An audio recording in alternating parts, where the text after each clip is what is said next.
جو آپ کے سامنے قرآن مجید فرقان حمید کی آیہ مقدسہ کا ایک حصہ تلاوت کیا ہے، اس آیہ مبارکہ میں اللہ تبارک و تعالی نے پہلے کچھ جانوروں کا ذکر کیا جن کا کھانا اہل اسلام پر حرام کیا ہے، اور اسی آیہ مبارکہ میں ہی اللہ تبارک و تعالی نے تکمیل دین، اتمام دین کا ذکر فرما کر اور اس کو اپنا احسان قرار دیا جی۔ اور یہ حیران کن بات ہے، یہ آیہ مبارکہ نازل کب ہوئی؟ جب میرے آقا صلی اللہ علیہ وآلہ وسلم حج کے لیے تشریف فرما ہیں، حجۃ الوداع کے لیے، عین اسی موقع پر کریم آقا صلی اللہ علیہ وآلہ وسلم کے صحابہ کرام علیہ مردوان کی تعداد جو ہے وہ 1 لاکھ سے بھی زائد ہے۔ 1 لاکھ سے زائد صحابہ کرام علیہ مردوان آقا علیہ السلام کی خدمت میں موجود ہیں۔ اللہ تبارک و تعالی نے یہ آیہ مبارکہ نازل فرمائی ہیں جی۔ اللہ تعالی نے ارشاد فرمایا کہ قیامت تک کے لیے اب یہ دین جو ہے اس کی تکمیل کر دی گئی، دین کا اتمام کر دیا گیا۔ اب قیامت تک کے لیے نہ کوئی نبی نے آئے گا، نہ کوئی شریعت آئے گی، نہ کوئی دین آئے گا ہاں جی۔ اس آیہ مبارکہ کے اندر بطور خاص میرے آقا صلی اللہ علیہ وآلہ وسلم دیکھیں نا، آیہ مبارکہ میں بظاہر یہ نہیں کہا گیا کہ یہ ختم نبوت والی آیت ہے، ہاں یہ بتایا گیا یہ تکمیل دین والی آیت ہے۔ دین کامل ہو گیا، دین کی تکمیل ہو گئی، دین کا اتمام ہو گیا، تکمیل بھی ہو گئی، اتمام بھی ہو گیا۔ 2 لفظ الگ الگ بیان فرمائے، تکمیل بھی اتمام بھی۔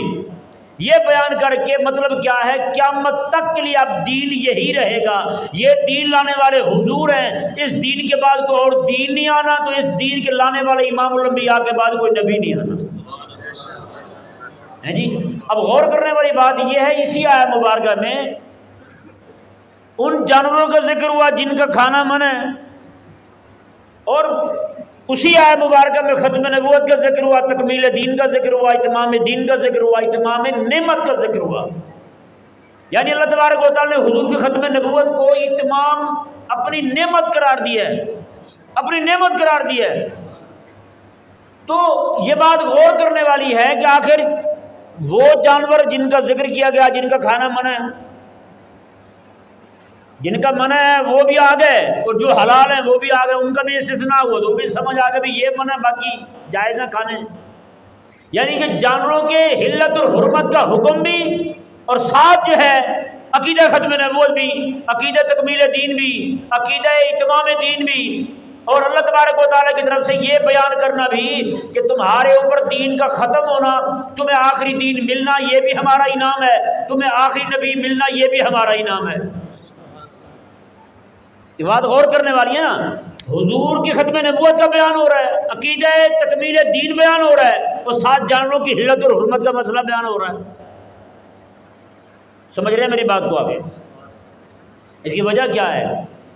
جو ناقص ذہن میں اس کا سبب آتا ہے، اس کی وجہ آتی ہے کہ اس میں مدرسین جو ہیں ان کے لیے اللہ تبارک و تعالیٰ کی طرف سے جو حکمت پوشیدہ ہے وہ یہ ہے کہ تم نے حلال اور حرام کے مسائل بھی سکھانے ہیں، یہ بھی عقیدہ ختم نبوت کے تعلق اس کے ساتھ تعلق رکھتا ہے، اور ساتھ یہ بھی کہا حلال اور حرام کے مسائل بیان کرنے کے بعد عقیدہ ختم نبوت بیان فرما دیا، تو اہل اسلام کے علماء حق جو ہیں، مدرسین جو ہیں، ان کو اس میں یہ اللہ تبارک و تعالیٰ کی طرف سے پیغام دیا گیا کہ تم نے صرف یہی نہیں کرنا کہ حلال اور حرام کے مسائل پڑھتے پڑھاتے رہو، بلکہ میرے حبیب کریم علیہ السلام کی عقیدہ ختم نبوت پہ پیرا بھی دینا ہے تم نے۔ اندازہ لگائیں، یہ پڑھتے پڑھاتے بھی رہنا ہے، جب بات آ جائے ختم نبوت کی پھر تم نے اس پہ پیرا بھی دینا ہے۔ ایک عالم تھے بہت بڑے ہندوستان میں بہت بڑے عالم تھے، ادھر مرزا قادیانی کذاب دجال جو ہے وہ عقیدہ ختم نبوت پہ حملے کر رہا ہے۔ وہ عالم جو تھے وہ بہت بڑے بزرگ بھی تھے، صوفی بھی تھے، پیر بھی تھے، ان کا بس ایک ہی کام تھا کہ وظائف پڑھنا اور مریدوں کی باتیں سن لینا، ہاں بھی کیا دکھ ہے، کیا تکلیف ہے تمہیں، یہی۔ ایک رات خواب میں میرے کریم آقا صلی اللہ علیہ وآلہ وسلم تشریف لائے، آقا علیہ السلام نے فرمایا کہ تیرے یہ وظیفے، تیرے یہ درود کا کیا فائدہ کہ مرزا قادیانی میری ختم نبوت پہ حملے کر رہا ہے۔ اندازہ لگائیں سے سوچ سکتے ہیں آپ کی کتنی بڑی بات فرمائی میرے آقا علیہ السلام نے. میں تیرے ان وظیفوں میں کوئی فائدہ نہیں ہے. اگر منکر ختم نبوت جو ہے، مدعی نبوت جو ہے، مرزا قادیانی کذاب دجال جو ہے، وہ نبوت کا دعویٰ کر رہا ہے، میری ختم نبوت پہ حملے کر رہا ہے، تیرے درود تو کیا فائدہ؟ اللہ اکبر کبیرہ. وہ بزرگ جو ہیں وہ فرماتے ہیں کہ پھر میں نے سارے کام چھوڑ دیے، عبادت جتنی بھی زیادہ کرتے تھے اضافی، کہتے ہیں وہ ساری ترک کر دی. کہتے ہیں پھر میں صرف 5 نمازیں پڑھتا تھا، ایک تہجد کے کچھ نفل پڑھتا تھا، اور پھر درود پاک، بس اس کے علاوہ رات دن ان کی کوشش یہی ہوتی تھی کہ حضور کی عقیدہ ختم نبوت پہ پیرا ہو. بس یہی کام کیا انہوں نے پھر. اور وہ خود ان کے جو مرید ہوتے تھے علماء، ان کو کہتے تھے کہ فلاں فلاں علاقے میں جاؤ، وہاں جو میلاد کی محافل ہوتی ہیں ان کو جا کر کے کہو ہم بغیر پیسے کے آپ کے ہاں آئیں گے، آپ ہمیں ہماری کوئی خدمت نہ کریں، بس ہمیں آپ آنے دیں، ہم آپ کے ہاں محفل میلاد میں حضور کا عقیدہ ختم نبوت بیان کریں گے. آپ سوچ سکتے ہیں جن لوگوں کو اللہ تبارک و تعالیٰ یہ ہمت عطا فرما دے، وہ ہر بات جو ہے وہ ان کی ایک ایک کوشش جو ہے، ایک ایک جملہ ان کے منہ سے نکلنے والا وہ آقا علیہ السلام کی ختم نبوت کے دفاع میں ہوتا ہے. میں کئی سارے لوگ بیچارے ایسے سوچ رہے ہوتے ہیں یار ہر بات جو ہے ختم نبوت کی کرنا، ہر جمعے میں ختم نبوت کی بات کرنا. بھائی آپ غور کریں نہ ذرا، ختم نبوت پہ حملے کتنے ہو رہے ہیں. ابھی پچھلے سال کی بات ہے، یہ 2 سال کی بات ہے، انہوں نے مرزا مسرور جو ہے ان کا 2.25 لاکھ بندے اسلام سے پھیر کر قادیانی بنا کر انہوں نے بہت بڑا جلسہ کیا ہے. معلوم ہے ہمیں؟ بتائیں. ہمارے تو اکا دکا کو بندہ جو ہے قادیانی چھوڑ کر قادیانی پر لعنت ڈال کے اسلام کی طرف آ جاتے تو ہم جناب بڑے خوشی کا موقع ہے، لیکن اس دوسری طرف ہم پہ حملے کتنے ہو رہے ہیں وہ بھی ہم غور کریں نہ ذرا. آپ کو حیرانگی ہوگی، بریلی شریف میں امام اہل سنت امام مرزا خان رحمہ اللہ کی شہر کے اندر قادیانیوں کا اہنگی سینٹر قائم ہے. وہاں پہ مفت میں کتابیں پڑھتے ہیں، مفت میں جناب لوگوں کو گھیر گھیر کے روٹیاں کھلاتے ہیں اور ان کو اپنا گرویدہ بناتے ہیں. لوگوں کو پکڑ کے لائیں گے آئیں آپ کو کھانا کھلائیں. غریب تو بھوکے ہیں بیچارے، وہ جاتے ہیں روٹی کھانے کے لیے، ان کو کتاب تھما دیتے ہیں، یہ لے جائیں کتاب پڑھیں. اب بتائیں جس کو روٹی بھی ملے اور کتاب بھی ملے اس کو کس نے کہا کہ وہ نہ جائے؟ وہ تو لازمی جائے گا وہاں پہ. ہاں اس وقت ضرورت ہے، علماء پر یہ واجب ہے اور فرض ہے ہر ایک بندے پر کہ وہ آقا علیہ السلام کی ختم نبوت کا عقیدہ جہاں بھی جائے وہاں بیان کرے، کیونکہ لوگوں کو بچانا بہت زیادہ ضروری ہے. ابھی کچھ ہی سال ہوئے ہیں کہ ہزاروں کی تعداد میں نوجوان لڑکے جو انگریزی تعلیم یافتہ تھے وہ پاکستان سے یہ کہہ کے برطانیہ حکومت کو کہ ہم قادیانی ہیں، ہم پہ حملے ہو رہے ہیں پاکستان کے اندر، ہمیں وہاں پہ نیشنلٹی دی جائے، ہمیں وہاں کے ویزے دیے جائیں، یہ کہہ کے یہاں اپنے آپ کو قادیانی کہہ کے باہر نکل گئے. بتائیں کیا ابھی بھی ہمیں یہ محسوس، یہ احساس نہیں ہو رہا ہمارے دل کے اندر، یہ ولولہ کیوں نہیں پیدا ہوتا یار؟ اگر دشمن اس قدر کوشش کر رہے ہیں، کوشش اتنی تیز کر دی ہے ان ذلیلوں نے کہ ہمارے مسلمانوں کو قادیانی بنا رہے ہیں، دوسری طرف ہم سستی کے شکار ہیں، ہماری طرف سے کچھ بھی نہیں ہو پا رہا. سمجھ آ رہی ہے آپ کو بات نہیں آ رہی؟ ابھی کچھ دن پہلے ایک بندے کا مجھے فون آیا، وہ کہتے جی ایک بندہ جو ہے وہ باہر گیا تھا، اپنے آپ کو قادیانی کیا کہ وہاں جا کے اس نے نوکری کی، سارا کچھ کیا، پیسے وغیرہ اکٹھے کیے، اب واپس آ گیا تو گاؤں کے لوگ اس کو منہ نہیں لگاتے. اب وہ کہتے میں تو مسلمان ہوں، میں تو صرف پیسے کمانے کے لیے قادیانی بنا تھا، میں اب مسلمان ہو گیا ہوں. اب بتائیں یار مسلمان قادیانی بننے کا مطلب پتہ کیا ہے؟ قادیانی بننے کا مطلب یہ ہے کہ بندے کو میرے آقا علیہ السلام نے اپنی دامن رحمت کے نیچے جگہ دی ہوئی ہے، وہ حضور کو چھوڑ کے دجال کے پیچھے جا رہا ہے. بتائیں کتنی بڑی بے وفائی وہ بھی امام الانبیاء علیہ السلام کے ساتھ کر رہا ہے. یعنی کہ آج ہمارے لوگوں کے اندر آخرت کی فکر ہوتی، آقا علیہ السلام کے ساتھ محبت کامل ہوتی تو کبھی بھی آقا علیہ السلام کے ساتھ اس طرح بے وفائی کا سوچتے بھی نہ. یار ہمارے تو بزرگوں نے یہاں تک لکھا ہے، وہ فرماتے ہیں جب کوئی مسلمان کلمہ پڑھنے والا کسی قادیانی کے ساتھ صرف ہاتھ ملاتا ہے نا گنبد خضرا میں، میرے آقا علیہ السلام کے دل کو تکلیف ہوتی ہے.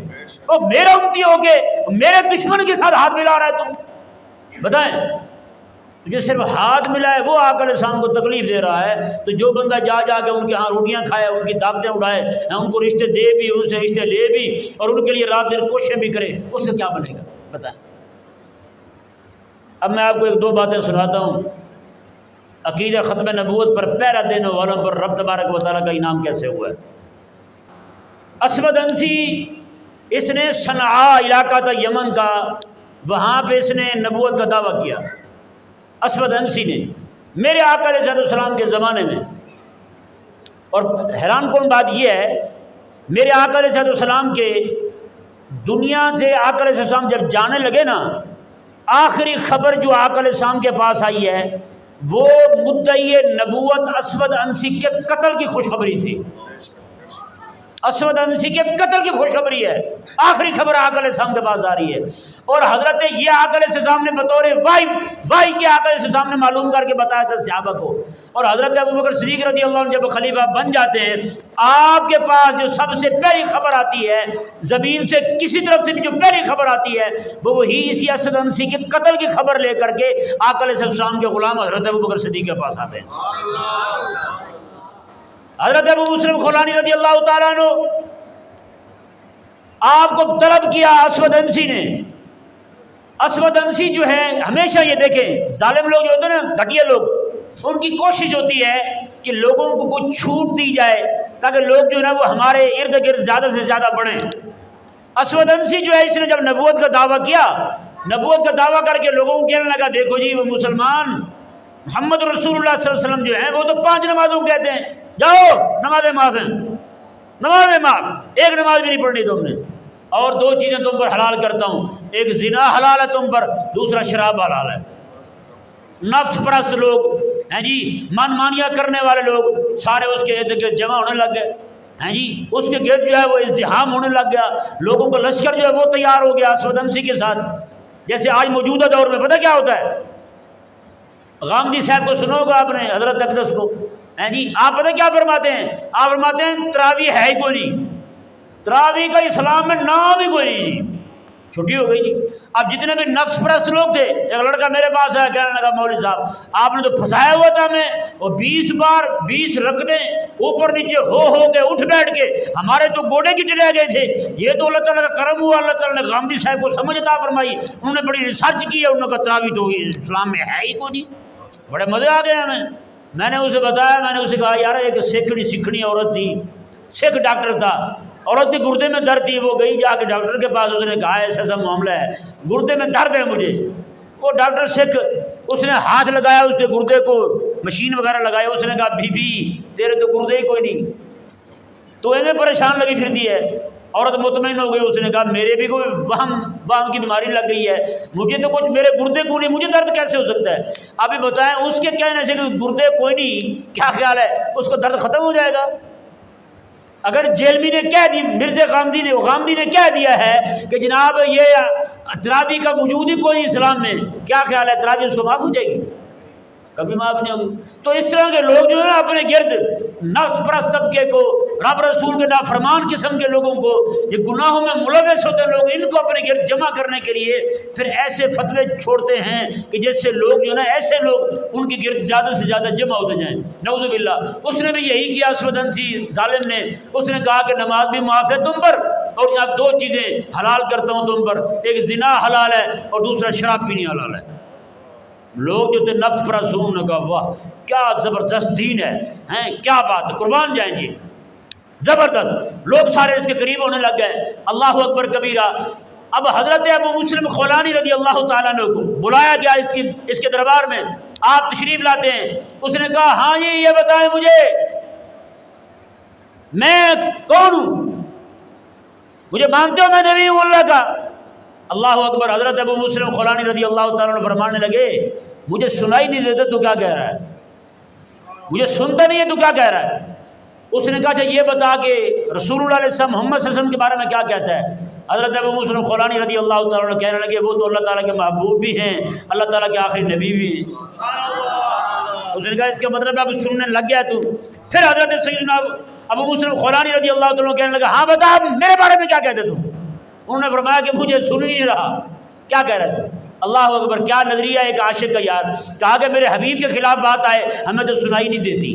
یہ گھٹیا قسم کے لوگ اور ہوتے ہیں، بات سنی آقا علیہ السلام کے خلاف، وہ جی میں ریسرچ اسکالر بن گیا ہوں، تو تیری ریسرچ پہ بھی افسوس ہے اور تیرے اوپر بھی افسوس ہے، تجھے اتنی حیا نہیں ہے، اپنے حبیب کے خلاف بات سن کے کون سی ریسرچ اٹھائے پھرتا ہے تو، اتنی حیا نہیں آئی تمہیں۔ اللہ اکبر، آقا علیہ السلام کے غلام جو ہیں حضرت ابو مسلم خولانی رضی اللہ تعالیٰ عنہ فرمانے لگے مجھے سنائی نہیں دے رہا تو کیا کہہ رہا ہے؟ دوسری بار تیسری بار پھر اس نے ایسا ہی کیا، حضور کے بارے میں پوچھے، آپ فرماتے میں سن رہا ہوں تو کیا کہہ رہا ہے، اپنے بارے میں کہے، فرماتے مجھے سن ہی نہیں رہا تو کیا کہہ رہا ہے۔ آقا علیہ السلام کی بات آئے تو بولنے لگ گیا، کہاں کہ وہ تو امام الانبیاء ہیں، وہ تو جناب سارے نبیوں کے امام ہیں، وہ تو جناب اللہ تبارک و تعالیٰ کے محبوب ہیں، اللہ تعالیٰ کے حبیب ہیں، وہ تو ساری کائنات کے مالک ہیں، حضور کی شان بیان کریں، جب اس کی بات آئے تو کہیں مجھے تو سنائی بھی نہیں دیتا۔ اللہ اکبر کبیرہ، قربان جائیں۔ اب اس نے کیا کیا، وہ غصے سے بھڑک اٹھا، اس نے کہا کہ یہ عجیب بندہ ہے، میری بات سنائی نہیں دیتی، اپنی بات سنائی دیتی ہے اس کو، نعوذ باللہ من ذالک۔ اس نے یہ کیا، اپنے سارے چیلے چماٹے جو کھڑے تھے ان کو کہا کہ آگ لگائیں، انہوں نے جناب لکڑیاں اکٹھی کی، آگ لگائی، آگ اتنی زور سے تھی کہ حضرت سیدنا ابو مسلم خولانی رضی اللہ تعالیٰ عنہ کو پکڑ کے آگ میں جناب ڈال دیا۔ اللہ اکبر کبیرہ، آپ رضی اللہ تعالیٰ عنہ جب آگ میں جاتے ہیں بالکل صحیح سلامت آپ وہی کھڑے ہو، بالکل صحیح سلامت۔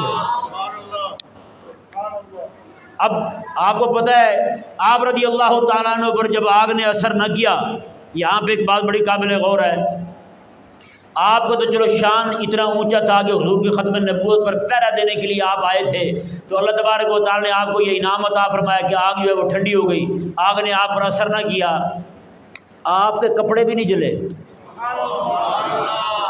آپ کے کپڑے بھی نہیں جلے ہیں۔ حضرت موسیٰ علیہ السلام جو ہے نا، آپ جب کوہ طور پہ گئے، اللہ تبارک و تعالیٰ نے تجلی ڈالی، ہیں جی، موسیٰ علیہ السلام خود بے ہوش ہو گئے، پہاڑ جو ہے سامنے سارا سرما بن گیا، پہاڑ سارا سرما بن گیا، اور موسیٰ علیہ السلام کے ساتھ والے سارے بے ہوش، وہ فوت ہو گئے، موسیٰ علیہ السلام بے ہوش ہوئے، ساتھ والے فوت ہو گئے، اور جناب اللہ اکبر کبیرہ، پہاڑ جو ہے وہ سارا سرمے کا بن گیا۔ موسیٰ علیہ السلام کو جب افاقہ ہوا جب، تو اللہ تعالیٰ کی بارگاہ میں عرض گزار ہوئے، یا اللہ، اب اللہ تعالیٰ نے فرمایا کہ موسیٰ تو نے میری وہ تجلی کا اتنا حصہ تو نے دیکھا ہے، اب ایسے ہی نہ جانا لوگوں کے سامنے، کہیں یہ نہ ہو کہ تجھے دیکھیں تو لوگ جو ہیں وہ ان کو کچھ ہو ہی جائے۔ اللہ اکبر، کہنے لگے مولا پھر کیا کروں، پردہ کر لوں کسی چیز کے ساتھ؟ میں ٹھیک ہے پردہ کر لو۔ کہنے لگے کون سی ایسی شے ہوگی مضبوط؟ اللہ تبارک و تعالیٰ نے فرمایا کہ موسیٰ پتھر کا حال تو دیکھ چکا ہے، پتھر کا حال دیکھ چکا ہے، میری تجلی کی وجہ سے وہ جل کر وہ جناب سرما بن گیا ہے، پتھر پہاڑ سرما بن گیا ہے، تو اس سے مضبوط شے کیا ہو سکتی ہے؟ عرض گزار ہوئے مولا پھر تو ہی فرما۔ اللہ تبارک و تعالیٰ نے فرمایا کہ موسیٰ پھر جو میرا عارف بندہ ہے نا، وہ یہ تجلی برداشت کر سکتا ہے یا پھر اس کا لباس برداشت کر سکتا ہے؟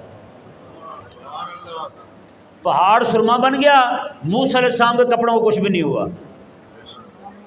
اندازہ لگائے نا، کپڑوں کو کچھ بھی نہیں ہوا، کپڑے ویسے کے ویسے ہیں، آپ خود بے ہوش ہو جاتے ہیں، ساتھ والے بندے فوت ہو جاتے ہیں، پہاڑ سرمے کے بن جاتا ہے، آپ بھی سلامت، آپ کے کپڑے بھی سلامت، کپڑے کو کچھ بھی نہیں ہوا۔ اللہ تبارک و تعالیٰ نے فرمایا یہ عارف کامل کے ساتھ جو کپڑا لگ جاتا ہے، ہم اس میں بھی قوت برداشت پیدا کرتے ہیں، وہ بھی ہماری تجلیات کو برداشت کرنے کے لائق ہو جاتا ہے۔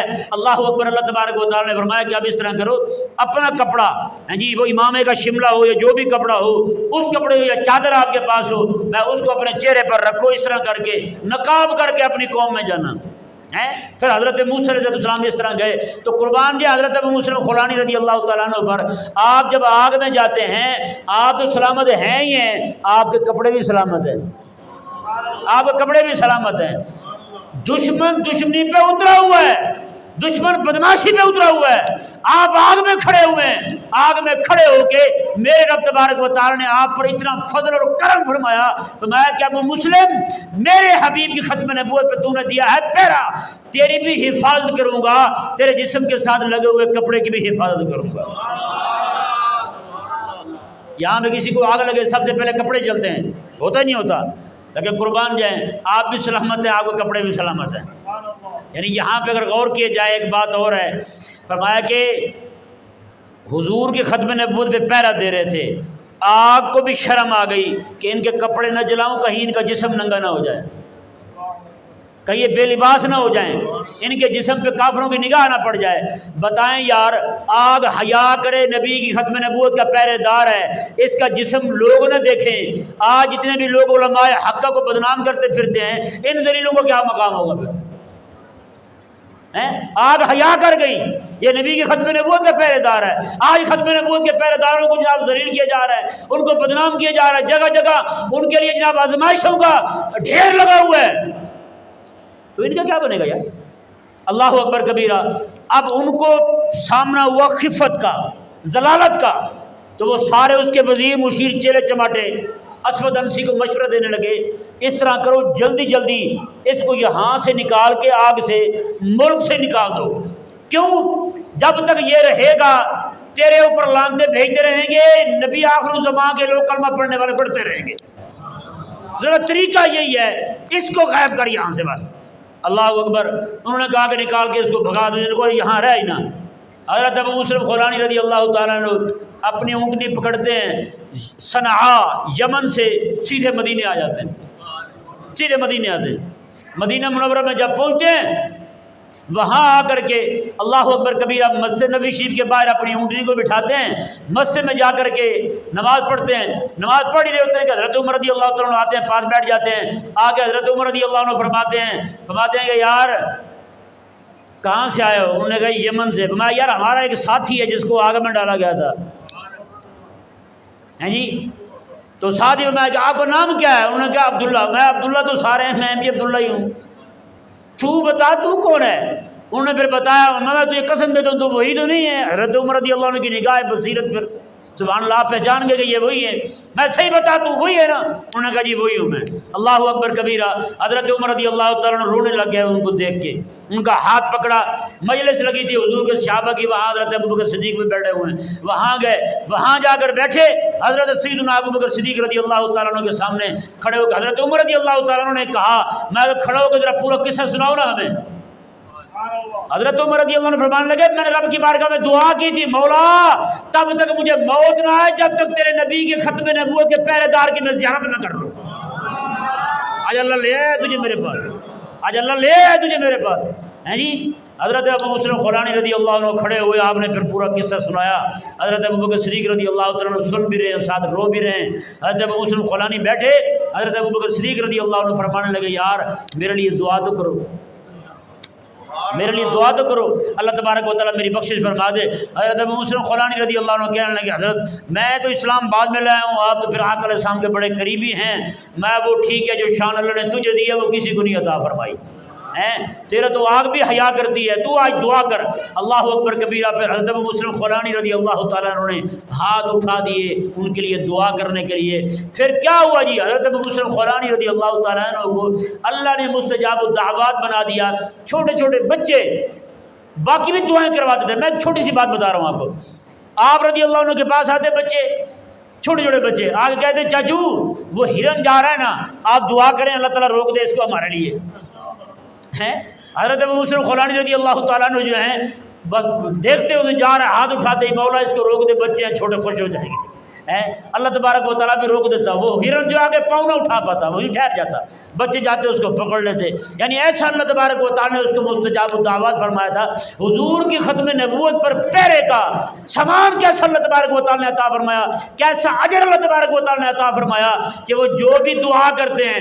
ابراہیم علیہ السلام، ذرا غور کریں نا، رب تعالیٰ نے فرمایا کہ ابراہیم بچے کو بے آب ہو گیا جنگل میں چھوڑ، کہنے لگا مولا ٹھیک ہے، بیٹے کو ذبح کر، مولا ٹھیک ہے، فرمایا کہ میرا گھر بنا، مولا ٹھیک ہے، میں آگ میں جاؤ، مولا ٹھیک ہے۔ اللہ تبارک و تعالیٰ نے ان کی اللہ تعالیٰ نے جو بھی حکم دیا ابراہیم علیہ السلام کو، انہوں نے ہر بات پر کہا کہ ٹھیک ہے مولا کرنے کو تیار ہوں۔ پھر اللہ تبارک و تعالیٰ کی بارگاہ میں کعبہ شریفہ بنا کے کہنے لگے مولا ربنا وبعث فیہم رسولا، اب وہ شانوں والا رسول بھیج۔ اللہ نے فرمایا ٹھیک ہے۔ انہوں نے کہا یعلمہم الکتاب، وہ کتاب سکھائے، اللہ نے فرمایا ٹھیک ہے۔ انہوں نے کہا وہ یزکی ہے، میرے کو صاف ستھرا کر دے، اللہ نے فرمایا ٹھیک ہے۔ ہیں، انہوں نے ہر بات پر ٹھیک کہا تھا، تو اللہ تبارک و تعالیٰ نے بھی ان کی ہر بات پر ٹھیک فرمایا، اور حضرت ابو مسلم خولانی رضی اللہ تعالیٰ عنہ حضور کی ختم نبوت کی خاطر پہرا بھی دیا، ظالم کی آنکھوں میں آنکھیں بھی ڈالی اور اس کو للکارا بھی، اور اس کے آگ میں ڈالنے پر آگ میں بھی چلے گئے، انہوں نے یہاں تک کہا ٹھیک ہے، پھر زندگی ساری اللہ نے ان کی ہر بات پر فرمایا ٹھیک ہے، جو بھی کہتے تھے، جو بھی دعا کرتے تھے، اللہ تعالیٰ قبول فرما لیتا تھا، ہیں جی۔ ایک یہ آقا علیہ الصلوۃ والسلام کے غلام ہیں جنہوں نے اتنا بڑا پہرا دیا حضور کی ختم نبوت کا، تو دوسرے حضرت سیدنا فیروز دہلوی رضی اللہ تعالیٰ عنہ، ہیں جی، یہ وہ آقا، انہوں نے اسود انسی کو قتل کیا تھا، اسود انسی کو قتل کیا تھا، قتل کرنے میں ان کے ساتھ ایک دو ساتھی اور بھی تھے، ان کے غلام تھے آقا علیہ السلام کے، اور ساتھ اسود انسی کی بیوی جو مسلمان تھی، آقا علیہ السلام کی سچی خادمہ تھی، ختم نبوت کو ماننے والی تھی، وہ خاتون بھی شامل تھی۔ حقیقت والی بات ہے، اگر اس خاتون کی مدد ساتھ شامل نہ ہوتی تو اس دلیل کو مارنا بھی بڑا مشکل کام تھا، ہیں جی۔ وہ خاتون جو ہیں انہوں نے بڑی مدد کی، ان کی اندر تک لے گئی گھر کے اندر۔ یہ بھی ایک بڑا حیران کن قصہ ہے، ان کو لے گئی اندر چلے گئے، رات کے وقت یہ لیٹا ہوا ہے وہاں پہ، آقا علیہ السلام کے ان غلاموں نے حضرت فیروز رضی اللہ تعالیٰ عنہ اور باقی جو ان کے ساتھی تھے، انہوں نے جب اس پر حملہ کیا تو رات کے وقت وہ ایسا چنگھاڑا جیسے بڑا جانور نہ ذبح کیا جائے اس کو، تو وہ چنگھاڑتا زور سے، زور سے آواز نکالی اس نے، تو اس کے جو امتی تھے وہ باہر کھڑے ہوئے تھے، جھوٹے امتی دجال کے، منکر ختم نبوت باہر کھڑے ہوئے تھے، وہ سارے بھاگ کے اندر آنے لگے۔ وہ خاتون گئی بھاگ کے، انہوں نے کہا ٹھہرو ٹھہرو کدھر جا رہے ہو؟ انہوں نے کہا ہمارے نبی کی چیخیں آ رہی ہیں۔ انہوں نے کہا پگلو، اس پہ وحی آ رہی ہے، ٹھہرو ادھر، تم وحی آ رہی ہے، وہ زور برداشت نہیں ہو رہا ان سے، آپ ٹھہرو ادھر ٹھہرو۔ وہ سب کو روک دیا، ادھر انہوں نے کام پورا کر دیا۔ اللہ اکبر کبیرہ۔ حضرت فیروز رضی اللہ تعالیٰ عنہ، اب اگلی بات دیکھیں، رات کو قتل کرنے کے بعد ٹھہرے رہے، صبح کا وقت ہوا نا جی، اس کی گردن ساری اتار لی، دیوار پہ کھڑے ہوئے، سارے اس کے مارنے والے جمع ہوئے ہیں۔ اللہ اکبر کبیرہ۔ انہوں نے اذان بڑی عجیب طریقے سے پڑھی، ہاتھ میں سری پکڑی ہوئی ہے اس کی، اور اذان پڑھ رہے ہیں۔ اذان کیسے پڑھتے ہیں؟ اللہ اکبر اللہ اکبر اللہ اکبر اللہ اکبر، اشہد ان لا الہ الا اللہ اشہد ان لا الہ الا اللہ اشہد ان محمد رسول اللہ اشہد ان محمد رسول اللہ۔ آگے بتائیے کیا کہتے ہیں؟ اشہد ان اسود انسی کذاب۔ انہوں نے یہ کہا میں گواہی دیتا ہوں محمد صلی اللہ علیہ وسلم اللہ کے رسول ہیں، آخری رسول ہیں۔ ساتھ آگے یہ کہا میں گواہی دیتا ہوں مسلمت اسود انسی جو ہے یہ دجال ہے، کذاب ہے، زندیق ہے، بے ایمان ہے۔ اتنا کہا اور ساتھ ہی اس کی سری جو ہے ان کے سروں میں پھینک دی۔ انہوں نے کہا لے جاؤ اپنے نبی کو، یہ آیا پڑا ہے۔ اللہ اکبر کبیرہ۔ انہوں نے ادھر قتل کیا، رات کے وقت ہی اللہ تبارک و تعالیٰ نے میرے حبیب کریم علیہ السلام کو وحی عطا فرمائی۔ صبح کی نماز کے بعد آقا علیہ السلام صحابہ کے مجمع میں بیٹھے ہوئے ہیں، آقا علیہ السلام نے میں فاز فیروز، میں او میرے غلاموں فیروز کامیاب ہو گیا ہے۔ یہ حضرت فیروز رضی اللہ تعالیٰ عنہ کو ان کے اعزاز میں حضرت عمر رضی اللہ تعالیٰ عنہ نے ایک علاقے کا گورنر بنایا تھا۔ کسی نے حضرت عمر کو شکایت کر دی یہ میدے کی بنی ہوئی روٹی شہد کے ساتھ کھاتے ہیں۔ سچی بات ہے، اگر ہمیں دیکھ لیتے نا حضرت عمر رضی اللہ عنہ 19 قسم کے کھانے سامنے رکھ کے کھا رہے ہیں، اور ساتھ فیس بک پہ تصویریں بھی لگا رہے ہیں، انسٹاگرام پہ تصویریں بھی لگا رہے ہیں، اور ساتھ ٹک ٹاک پہ کیا بھی رہے ہیں، 2 پیارے سے سیبوں کو گیڑا دینے کے بعد میں نے فلان چیز بھی کھا لی، تو پتہ نہیں ان کے ساتھ کیا ہوتا ہے۔ اللہ اکبر کبیرہ۔ حضرت سیدنا فیروز دہلوی رضی اللہ عنہ کے بارے میں اطلاع ملی کہ میدے کی روٹی شہد کے ساتھ کھاتے ہیں۔ حضرت عمر رضی اللہ تعالیٰ نے خط بھیجا، میں جیسے میرا خط پہنچے فوراً مدینے آؤ اور مجھے ملنے کے بعد سیدھا جہاد پہ جاؤ، بس تمہاری نوکری ختم، اب سے گورنر نہیں ہو تم۔ مدینہ میں پہنچ جائے، خط ان کے پاس ہے، مدینہ میں پہنچے، خط ان کے پاس ہے، باہر بیٹھے ہوئے ہیں۔ حضرت عمر رضی اللہ تعالیٰ نے بلایا، آ جاؤ اندر۔ اندر داخل ہونے لگے، ایک قریشی نوجوان جو ہے وہ بھی اٹھ کے آپ کے ساتھ اندر داخل ہونے لگا۔ حضرت فیروز رضی اللہ تعالیٰ نے مکہ مار کے نا اس کے ناک پہ، ناک کی ہڈی توڑ دی۔ حضرت فیروز دہلوی رضی اللہ تعالیٰ نے ناک کی ہڈی توڑ دی۔ اب اس بیچارے کا خون بہنے لگا، وہ بھاگا سیدھا حضرت عمر رضی اللہ تعالیٰ عنہ کے پاس جا کے کہنے لگا یہ دیکھیں جی وہ بندہ جس کو آپ نے خط بھیجا تھا اس نے میرا تو یہ حال کر دیا ہے، ناک کی ہڈی توڑ دی ہے۔ اللہ اکبر۔ حضرت عمر رضی اللہ تعالیٰ نے بلایا جی انہیں، آپ بھی آ گئے، یہ کیا کیا آپ نے؟ حضرت عمر رضی اللہ تعالیٰ عنہ کی بارگاہ میں عرض گزار ہوئے، حضور بات یہ ہے ہم حکمران تھے، ابھی ابھی ہم نے حکومت چھوڑی اور اسلام قبول کیا ہے، ہم ذرا اصولوں کے ذرا زیادہ ہی پابند ہیں، آداب کا خیال رکھتے ہیں ہم، کیونکہ آپ نے مجھے خط بھیجا تھا، میں اپنا علاقہ چھوڑ کے یہاں آیا، وہ خط پر مجھے بلایا جا رہا ہے اندر، اور اجازت جب خاص میرے لیے ملی ہے تو دوسرے بندے کا کیا کام بنتا ہے وہ بھی گھس جائے؟ مجھ سے یہ برداشت نہیں ہوا، میں نے گھسنا مار دیا ہے۔ اب اس کی ناک کی ہڈی ٹوٹ گئی، یہ کمزوری اس کی تھی کہ ایک گھسنے سے ناک کی ہڈی ٹوٹ گئی ہے اس کی۔ اللہ اکبر کبیرہ۔ حضرت فیروز دہلوی رضی اللہ تعالیٰ نے جب یہ بات کی، حضرت عمر رضی اللہ تعالیٰ عنہ جو ہیں، آپ نے نوجوان کی طرف دیکھا، میں ہاں بھی کیا چاہتا ہے تو؟ کہنے لگا بدلہ، قصاص، نک کے بدلے نک، ہڈی توڑی ہے توڑوا لیں، چھوڑ دوں گا میں۔ اللہ اکبر کبیرہ۔ حضرت عمر رضی اللہ تعالیٰ عنہ فرمانے لگے دیکھو بھی فیروز بدلہ تمہیں دینا پڑے گا۔ اللہ اکبر کبیرہ۔ حضرت عمر نے فرمایا بدلہ دینا پڑے گا۔ حضرت سیدنا فیروز رضی اللہ تعالیٰ عنہ جو ہیں آپ زمین پر بیٹھ گئے، دونوں گھٹنے زمین پر لگا دیے اور باقی اس طرح کھڑے ہو گئے۔ آپ نے فرمایا ٹھیک ہے جی بلائیں اس کو، آئے اور میرے حبیب کریم علیہ السلام کی شریعت کے مطابق مجھ سے بدلہ لے لیں۔ وہ نوجوان بھی تیار ہو گئے جی، قریشی نوجوان تیار ہو گئے، بالکل سامنے کھڑا ہو گیا۔ حضرت فیروز دہلوی رضی اللہ تعالیٰ بیٹھے ہوئے ہیں، اپنے گھٹنوں کے بل کھڑے ہوئے ہیں، اور آقا علیہ السلام کے غلام حضرت عمر رضی اللہ تعالیٰ ساتھ کھڑے ہیں۔ جیسے وہ نوجوان تیار ہوا نا جی ان کو تکلیف دینے کے لیے، اپنا بدلہ لینے کے لیے، تو حضرت عمر رضی اللہ نے فرمایا ذرا ٹھہرنا، ایک بات تو سن۔ انہوں نے کہا جی حکم فرمائیں۔ اللہ اکبر۔ حضرت عمر رضی اللہ نے فرمانے لگا کہ کہے تو تجھے ایک حدیث نہ سنا دوں، یہاں پہ کہے تو تجھے حدیث نہ سناؤں؟ انہوں نے کہا ضرور سنائیں۔ انہوں نے کہا جی جس رات اس نے حضور کی ختم نبوت پر پہرا دیتے ہوئے امت میں سے ایک بہت بڑے فتنے کو ختم کیا تھا، اسی رات آقا علیہ السلام نے فرمایا تھا ایک مبارک خاندان کا مبارک چشم و چراغ، نیک بندہ جو ہے، ایک اللہ کا نیک بندہ، اس نے آج رات کو ایک دجال کو قتل کیا ہے اور وہ دجال کو قتل کرنے میں کامیاب ہو گیا ہے۔ ان کے بارے میں حضور نے فرمایا تھا فاز فیروز، فیروز کامیاب ہو گیا ہے۔ یار جسے حضور کامیاب کہیں تو اس سے بدلہ لے گا۔ اللہ اکبر کبیرہ، اس سے بدلہ لے گا یار۔ وہ جوان جو ہے نا اس کا دل پسیج گیا، وہ کہنے لگا حضور دیکھیں نا، حضرت عمر نے پہلے ان کو شریعت کے تابع کیا، حضرت فیروز کو بدلہ دینا پڑے گا۔ وہ تیار ہو گئے، اب اسے سمجھا رہے ہیں تو ذرا ہاتھ ہولا رکھ۔ وہ تیار ہو گئے، اب تو ذرا مہربانی کر، تو ذرا ہاتھ نرم رکھ۔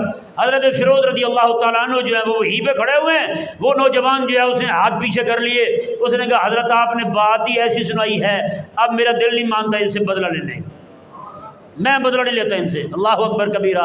حضرت فیروز رضی اللہ تعالیٰ عنہ جو ہیں آپ فرمانے لگے، حضرت عمر رضی اللہ تعالیٰ عنہ کو عرض گزار ہوئے حضرت یہ ارشاد فرمائیں انہوں نے تو چلو چھوڑ دیا مجھے، اب اللہ بھی چھوڑ دے گا نا مجھے؟ کہیں یہ نہ ہو یہ چھوڑ دیں اللہ نہ چھوڑے، اگر یہ چھوڑے اللہ نہ چھوڑے تو پھر مجھے بدلہ لے لیں مجھ سے، ابھی میں بدلہ دینے کو تیار ہوں۔ اللہ اکبر کبیرہ۔ جن کے دلوں میں خدا کا خوف ہوتا ہے نا وہ دنیا میں چکانے پہ تیار ہو جاتے ہیں۔ جو اللہ تعالیٰ کے خوف سے اپنے آپ کو بری جانتے ہوں وہ کہتے ہیں جی صدر کو بھی استثناء حاصل ہے، وزیر اعظم کو بھی استثناء حاصل ہے، وہ جتنے مرضی گند کھائیں، وہ جتنا مرضی آپ کی جداد کھا جائیں، ان کو بالکل چھٹی ہے، ان کو کوئی نہیں روک سکتا۔ ہوتا نہیں ہوتا؟ یہ حضرت زرداری صاحب جو تھے ان کے دور میں یہ بل پاس ہوا تھا کہ صدر کو کوئی نہیں پوچھ سکتا اور وزیر اعظم کو بھی کوئی نہیں پوچھ سکتا۔ بہرحال حضرت فیروز رضی اللہ تعالیٰ عنہ کھڑے ہوتے ہیں، حضرت عمر نے فرمایا نا اس نے معاف کر دیا، میرا اللہ بھی بڑا کریم ہے، وہ بھی معاف کر دے گا۔ حضرت فیروز رضی اللہ تعالیٰ عنہ کھڑے ہوئے، آپ نے فرمایا یہ میرا گھوڑا بھی اس کا، گھوڑا بھی میرا اس کا، میری تلوار بھی اس کی، اور میرے پاس 30,000 روپے ہیں ذاتی کمائی میں سے، وہ بھی اس کے، وہ بھی اس کے، 30,000 روپے بھی، گھوڑا بھی، تلوار بھی۔ اللہ اکبر کبیرہ۔ حضرت عمر رضی اللہ تعالیٰ فرمانے لگے نوجوان تو نے معاف کر کے اللہ تبارک و تعالیٰ کی رضا بھی پا لی ہے اور اتنا انعام بھی پا لیا ہے۔ بات جو سنانے کا مقصد تھا وہ یہ تھا حضور کی ختم نبوت پہ پہرا دے بندہ ہیں جی، پھر ان سے کوئی ایسا عمل بھی ہو جائے جس پہ شریعت کی پکڑ ہوتی ہو، تو حضرت عمر جیسا بندہ کیسے جناب سفارش کر رہا ہے؟ حضرت عمر جیسا بندہ سفارش کر رہا ہے یار، ناک کے بدلے ناک بنتا ہے، رب کا قرآن ہے، لیکن حضرت عمر رضی اللہ تعالیٰ ایک طرف ان کو آمادہ کر کے کہ بدلہ دینا پڑے گا، ان کو جھکا کے پھر جناب بدلہ لینے والے کو فرمایا کہ یار تجھے حضور کی حدیث سناتا ہوں۔ اس سے ثابت ہوا کہ حضور کی ختم نبوت پہ کام کرنے والا بندہ ہو، اس سے کوئی کام جو ہے دائیں بائیں ہو بھی جائے تو اس کے متعلق حضرت عمر کا رویہ رکھا جائے۔ حضرت عمر رضی اللہ تعالیٰ کا کیا رویہ تھا؟ اللہ اکبر کبیرہ۔ حضرت مولا علی رضی اللہ تعالیٰ عنہ آپ ایک علاقے میں جہاد کر رہے ہیں، جہاد کے دوران آپ کی جماعت میں ایک بندہ تھا، وہاں وہ کسی خاتون کے ساتھ مبتلا ہو گیا، حضرت مولا علی تک اطلاع پہنچی یہ معاملہ ہوا ہے۔ حضرت مولا علی رضی اللہ تعالیٰ نے فرمایا اس کو جا کے اپنے علاقے میں سزا دیں گے، یہاں سزا دیں گے، بات کافروں میں پہنچے گی، کافر کیا کہیں گے مسلمان ایسے ہوتے ہیں؟ نہیں سمجھ پڑا مسئلہ، یعنی ایک مجاہد ہے، جہاد کرنے والا ہے، کام ہو گیا اس سے، شامت نفس کی وجہ سے کام ہو گیا غلط، تو مولا علی رضی اللہ عنہ کیا فرما رہے ہیں، کیا حکمت اللہ تعالیٰ نے عطا فرمائی تھی آپ کو۔ یہ سیاست میں یہ حدیث پاک موجود ہے، آقا علیہ السلام کے صحابی ہیں، ان کے بیٹے بتاتے ہیں، کہتے ہیں جب جمعے کا دن آتا ہے نا میرے ابا جی دعا کے لیے ہاتھ اٹھاتے ہیں، یا اللہ فلاں کی بخشش فرما، فلاں پہ بڑا کرم فرما۔ کہتے ہیں میں نے ایک دن پوچھ لیا ابا جی جمعے کا دن آتا ہے آپ ان کے لیے دعا کرتے ہیں؟ فرمانے لگے پتر میں نے ان کے پیچھے ایک جمعہ پڑھا تھا، ایک جمعہ پڑھا تھا۔ اس لیے ہمیں چاہیے کہ اگر ہم ختم نبوت کے پہرے دار ہیں نا، ختم نبوت کے حوبدار ہیں، پہرے دار تو علماء ہیں، عوام ہیں کرتے ہیں، اللہ تعالیٰ جزائے خیر دے جو کرتے ہیں، جو نہیں کرتے وہ اتنا تو کر سکتے جو ختم نبوت کے پہرے دار ہیں، ان کی عزت کر لیں، ان کا احترام کر لیں، ان کی ضروریات کو پورا کر لیں، ان کی خدمت کر لیں، کہیں یہ نہ ہو کہ قیامت والے دن جو ہے ان کی مخالفت ان کو گلے پڑ جائے۔ سچی بات ہے، احترام کرنے سے اپنے امام کا، اپنے خطیب کا، یہ بندے کو بہت اعلیٰ درجہ دیتا ہے، سچی بات ہے۔ اللہ تبارک و تعالی جو کچھ کہا اسے سمجھنے کی، عمل کرنے کی توفیق عطا فرمائے۔